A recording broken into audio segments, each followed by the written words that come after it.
4, 3, 2, 1, 0.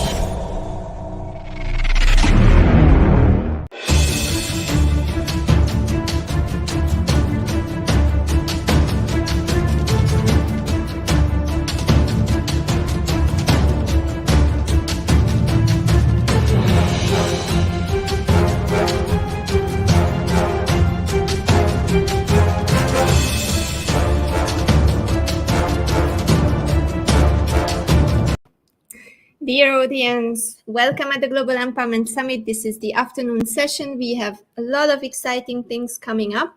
This afternoon, I'm closing with Andreas Frikazakis, and we will speak about something very special. But before we get into the conversation, let's hear him out. All right. I was having a backstage talk with Andrea, and it's only an S that separates us in our first names. But that S is very, very long and amazing because God gave it to my name and he took it from Andrea's name. But what Andrea has is just an incredible passion that I told her, I don't know how you do it.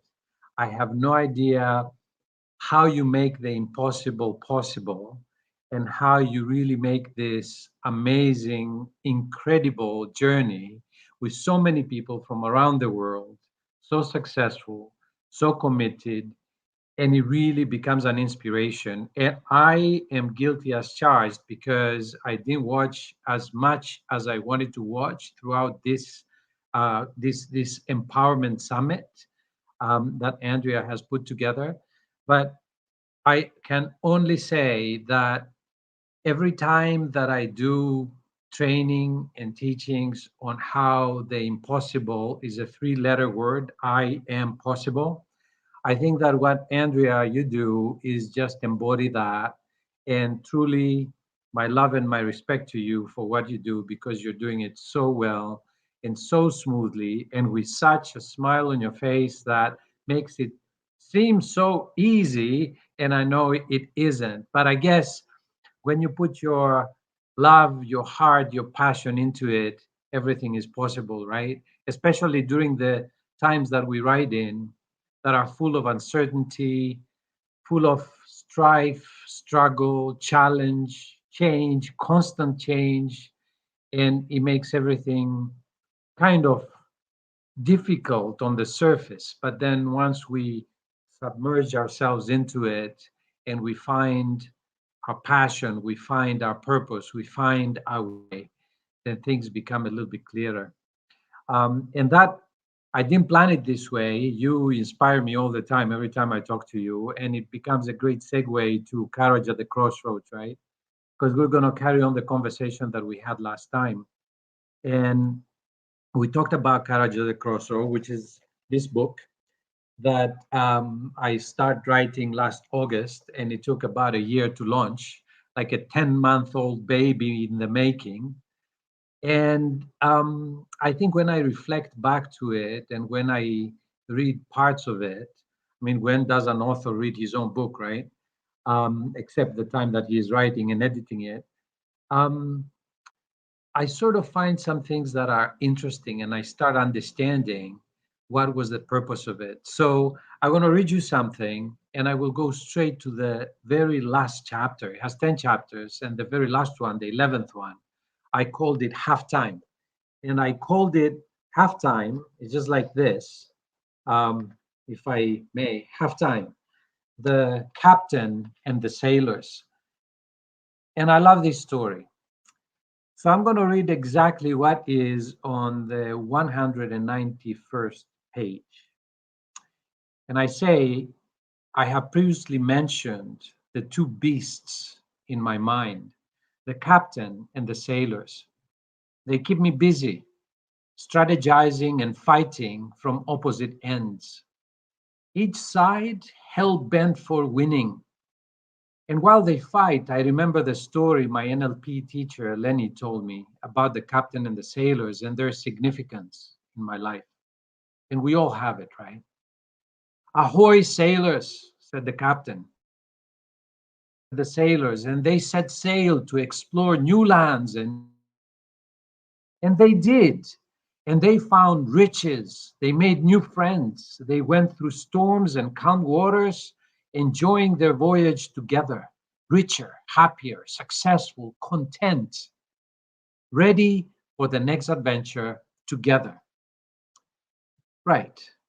Now let's rewind and play this tape again. This time, the sailors revolted.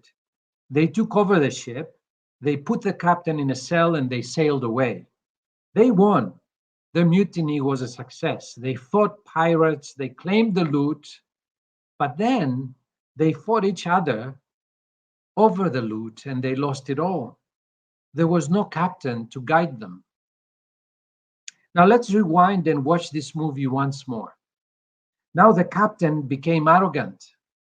He overworked the sailors, he never explained the voyage's purpose, and he did not allow them to have fun. He was a tyrant. His ego preceded him, his actions inconsiderate, troubled, and the sailors abandoned the ship. The captain lost. He had no help, and his well planned journey was forever lost. And so when I look at this triptych of the story, to succeed, we need both the captain and the sailors happy and working together in synergy. The captain needs the sailors to steer the ship, and the sailors need the captain to chart the journey to their destination. And inside me reside both. They're both a part of me and a part of my journey. I lived with them during my rebellious years and through all my successes and through all my failures. And my captain needs to be courageous, and my sailors need to be committed to sail together into the vast sea of uncertainty that awaits. And so that's how the last chapter ends. And I thought it was really interesting to share that because we go through troubled waters. And what I do for more than a year now is to train people and to share my own successes and failures, to talk about leadership, to talk about how do we keep teams together, how do we become a great crew, both the captain and the sailors. And everybody has a job to do, right? And how do we do that in complete synchronicity? And how do we buy in the same purpose, in the same why, to really understand where we want to go together? And I think that in these troubled waters that we all sail through, sometimes we get on our knees and we lose faith, we lose courage, and we look around where to find it. And in most of the cases that I see, all that courage is inside us. It is inside our journey because something brought us here to the point we are. And I was struggling when I was writing the book, Courage at the Crossroads. Why am I doing it? What's your story? It's not special. You have arms, you have legs, you are well off. Well, what's so special about you? Frankly, nothing. Because when you see at people that really lost it all, when you see at people that have no legs, no arms, and they climb mountains, you really get inspired. But I thought, no, that's not really the case because everybody has a story to tell. And I was hoping that by writing it and by publishing it and by putting it out there, everybody would get some inspiration to share their own story. Because when we look back in our own successes and in our own failures, connecting our own dots that we have collected over the years, that's the time that we will really understand to get clarity, to get courage, to move forward stronger, and to say, hey, throughout the thick and thin, I've been through all of that and I'm here. I am here today, I am alive, and I can do this.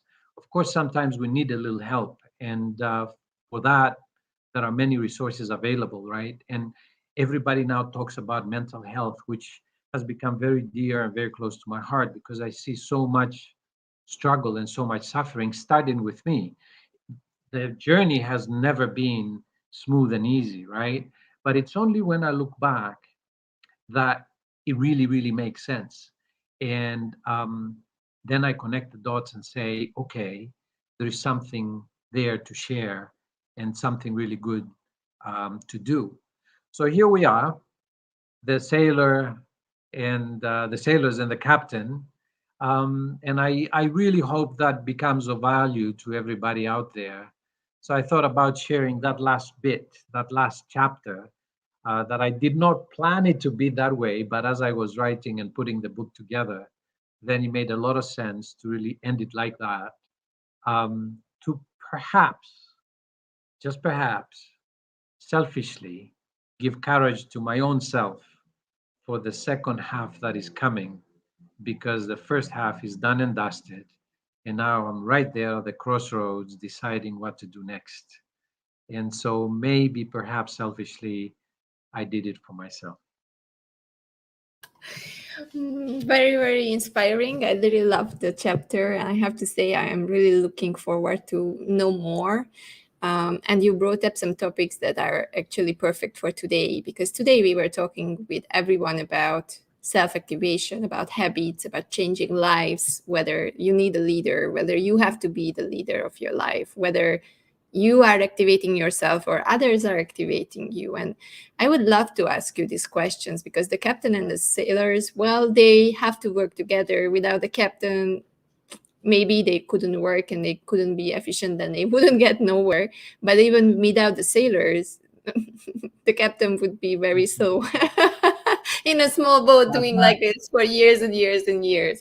So the question is here, and one of my friends was challenging me. He told me that people you cannot change people, but what you will do is that people will trust you and what you do, and because they trust you, they will follow you, and they kind of like will follow what you do and what you tell them to do, but they will not grasp, or they cannot grasp the individual meaning behind this action of what you want to do. They just will kind of like interpret it on their own way and try to follow you. But what is your viewpoint on this? Can someone be so inspiring, so I don't know, active, or so encouraging that people really change their lives? Like we see Tony Robbins, a lot of people are going to his events, but at the end, how do you know that it's not just the fire maker and an igniter which goes down after the event, and then you have to go back and back and back again, and you don't have your empowerment at the end on your own? So what is your take on this? It's such a long time, it's in my head, I have to ask you. Such a beautiful question. And there are, my take on this is that it's very personal. And there are so many inspiring people, people who are still on this universe, in this reality that we live, not in this universe. We are all in the universe, here or there. But and there are many who are not in the reality that we live, and they have left us. But their inspiration and their teachings and their words are still with us. And I think that it is in us and within us on what to do. I don't think we really follow other people. We really follow what we want to do. And what happens out there can be a catalyst that will ignite change within us. I say that my purpose, that's what I want to believe. My purpose is to be a catalyst for positive change. So if I interact with people, hopefully I can push them to see things from a different angle. That's all I can do. I can take them to the river. I cannot force them to cross it, drink water, or anything like that, right? Including myself. So when your inner self believes into something, change will come across. And it starts all from within. So I think what happens is, from people that inspire us, we get that reaction that a catalyst does. And a catalyst is something that is tiny, right? And then the rest is up to us. If it's to be, is up to me, is my favorite, one of my favorite sayings, right? And I love it because it really puts the responsibility to me. So if I realize that I need to change something to make my life better the way I want it, then it's up to me. I cannot play the blame game and put it on others. It's totally up to me. I also have to understand that your reality is not my reality and it will always be different. I also have to understand that what brought you to where you are today is definitely your own path and your own journey. And I can learn from it, but it will not be mine. I will just get inspired from it and say, okay, that's why I wanted the book to be a catalyst for people to think of their own journey. What happened to me is pointless and it has no value to you apart from inspiring you to really go back and see what happened to you. What brought you here? If you want to become better, not only you need to adopt things that you like, but you need to drop things that you do that are not really efficient for your own life journey and your own reality. And if you don't look back to understand that, then can you continue with your old beliefs and your old systems in your head and in your heart to do things differently? It just doesn't happen that way, right? And so I think that it is not about looking at you. In my case, I started a few minutes ago saying how I admire what you do. There's no point for me to really replicate that. It's useless. But if I get inspired of what I think is so huge that you do, then when I look at what I want to achieve, how can I juxtapose that and be inspired to do my own thing, write my own journey? And I think that's where it really boils down to. And if NLP teaches us something, well, among many things, I paused there for a minute because I didn't want to say something silly. One of the many things that it teaches us is that the map is not the territory. We look at the same map and you understand things differently from what I do. We read the same book and what you will take out of it is completely different than I do. So we get inspired by things, so many things from so many great people. Um, and yet we interpret it based on our own filters because your internal representation of the world on your own terms is completely different than mine. So I will put it through my own filters to see what sense does that make to me. And so I think that generally speaking, if you are a person who's flexible, a person who's understanding, a person who's empathetic, and all these power skills that I call them, then chances are that you will be better at becoming a catalyst for other people to think about their own journey. And that's exactly is what I'm trying to really accomplish when I do training. And when I take that very seriously, because when you do training, when you teach, when you coach and teach people, you really affect their lives, and either you can affect them in a positive way or not. And so you have to have um, that work ethos to make sure that no matter where your beliefs are and what your own journey is, if you want to become a catalyst for positive change, you really um, guide them to see that. And then it's up to them. You can't control it, you cannot direct it. You're not perfect, and you also have to forgive yourself because none of us is perfect. But it's the effort that really counts, and that self-awareness that will lead you there. So, to your question in a long answer, I think that we can only try our best to live a life that is of what we want it to be. And if that becomes an inspiration to others, that's fantastic. Um, and we live it with the values that guide us to really cross the crossroads, take decisions, and become better. And it's a journey that is never ending, really. It never will end, and it will always evolve. But nothing in that is static, right? So I think that it can be, and I think that it is also at the same time very, very personal on how we perceive it.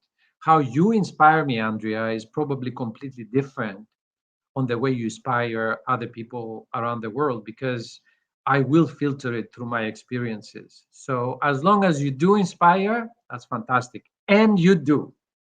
So let's go further. I like to go into the deepest questions and then go further and explore more. So we were just speaking about explorer's mindset with Jagateswaran. So kind of like very good topic throughout the whole day. I believe there is something to ask here. It's about the belief system, and it's about the conditioning, and about this specific filter that you just mentioned. Because what if this filter, it's not really what we want, it's not really the beliefs that we want to believe in, it's just becoming something as of our belief because the society, because the environment, because of conditioning, because of parents, so everything around us makes us to feel that, yeah, that's my belief. This is how the big kind of not so happy historical events happen, right? Someone found out something and then interpreted it on a way, and many people follow. And this is kind of the danger of a filter if it gets to other people. So what do you think about this one? And can we change it? Or what is the way to shake up people and show them that, wait, maybe this is not your belief. Maybe this is coming from somewhere else. Yeah, totally. Number one, yes, we can change it. Absolutely. We can definitely change it. In some cases, it's easier than others. And it also has to do with the readiness of a person on what the person is going through to really want to change. Sometimes when we don't want to change for different reasons, then change will never come. No matter what we do, we can get the most renowned coaches and NLP teachers in the world and never change because we don't want to. And sometimes something happens and it becomes the catalyst where we realize that we cannot not change. Some people will leave this world and not change. That's also true. And it doesn't mean that doesn't mean that people cannot change. Of course they can change because we've seen it a million times over, right? I will put here for everybody to think that the four competency levels, right? And I love that. It's the unconscious incompetency, it's the conscious incompetency, it's the conscious competency, and it's the unconscious competency. And it's really interesting. I'll give you a very silly example. Just from the first to the second level, right? It's like body odor. You cannot smell yourself, you don't know, you stink. And juxtapose that to emotional things and what you do, right? Not only physical. And something happens, the penny drops, and a friend tells you, actually, you need to use deodorant. Right. And now you come to the level of conscious incompetence. You realize that something is wrong. And now the journey starts on what to do to move into the level of conscious competence. So you become good at what you want to be good at. And then, of course, when you practice it a lot, you will get to the level of unconscious competence. It becomes your second nature, right? And so when we deal with change, any change, we want to change the way we think, the way we do things, the way we structure our routine, the way we learn, the way we interact with others, the way we talk, anything.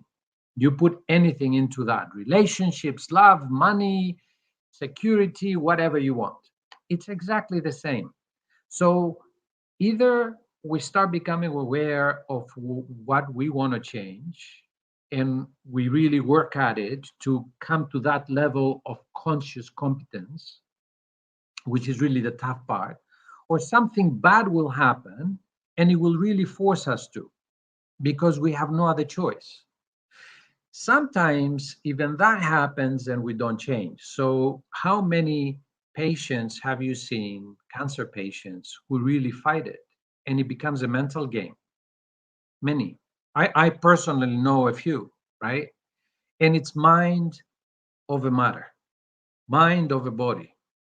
And the mind works together with the body to really bring the results that you want. So it can be done. I've seen it many times over. Now, hand at heart, I'm talking not from a position of superiority, because only God knows that I struggle every single day with my demons in my head and in my heart to really become better. And only God knows that I'm not. And only God knows that I'm not at the level of conscious competence. In fact, in so many things, I'm still in the level of conscious incompetence. But at least what really keeps me going is that I am aware of it. And I said, okay, you still screwed this up today. Tomorrow is another day. You'll do it better. You'll try again. And there is no failure. There's only feedback. And okay, you watch yourself, you do it again, try again. And only we will stop until death do us apart, right? And so you keep at it. Now, it sounds easy, not easy in real life, especially when you are surrounded by so much strife, right? So imagine that you have to feed the family, you have sick kids, you have a father and mother who are old and you need to take care of them. Maybe you lost your job or you're just about to. You don't know what else to do to really make it. And so life closes up on you. It can be very, very difficult. I don't say that it's really easy, not at all. Even if you become aware, then still it can be so disheartening to see all that strife around you. The only thing that I can say is that the human spirit is so much stronger than everything else. And I think that I don't say this in a fatalistic way. I don't say this in a non-fighting way, because I've always been a fighter in my life. Um, but it is what it is, and I think that if we are able to really think of it, then we will do something to make our lives better. And for everybody out there who cannot really do it themselves and they need some help, there are so many resources available. Unfortunately, not everybody advertises themselves very well for people to know. So when you are struggling emotionally, and when all the baddies of the universe are closing up on you, call me, call Andrea. We'll hook you up with people we know. And there are tons of resources out there to really throw some nice shiny rays of hope in all the darkness. And that's the only way really to do it. So once we find that anchor, that thread that we can work on, then I do believe we can change. I don't think that we are cast in stone. I'm not the same person I was yesterday, even. We always change, we always move on. Like one of the Greek philosophers, Heraclitus, said thousands of years ago, right? Which is so apt today. He said, "Τα πάντα ρύεν και ουδέν μένει," which means everything changes and nothing remains constant ever, including us. So there is hope. We can change, and that's the only way really to perhaps find a place in our lives that will make us better. Love it. Now it's my turn to make the pose, and it was again super nice to have you here. I believe we had an amazing conversation again. If people are watching it back, you will get real value. It's real experience from real people. No one is perfect. It's okay to be not to be okay. It's just okay. That's We right. are also never 100% of the time on the top. Don't believe that for the last 5 weeks I haven't been down, or I haven't been tired, or I didn't want to give up, and all these things are happening in circles, in ups and downs, in downhills and uphills. The only thing what matters is if you really feel bad, just like Andrea said, then reach out. That's something that can help. And a second, try to build up your positive mindset. Try to build up the skill of getting back on your feet, because that's something that can help you in any situation. So thank you very much, Andreas. Again, inspiring conversation as always. Please, guys, if you would like to reach out, then search for, I will show you which name, because it's not the easiest name in history. So please search for this name, and you will find Andreas on can do that. LinkedIn That's easy. or AMV Plus. It's a bit You more can- simple. I can run, but cannot hide. Yeah. And thank you very much for your time. I know it's really precious for you, so I appreciate every single moment that you are spending here at the Global Empowerment Summit. So thank you very much for your support, and let's have that coffee very, very soon, and let's catch up. Let's do that. Thank you so much, Andrea. And everybody, stay safe, stay positive, and have that courage at the crossroads. You can reach me at AMV Plus anytime. Thank you. Thank you, guys. Have a beautiful afternoon. Bye, Andreas. Thank you.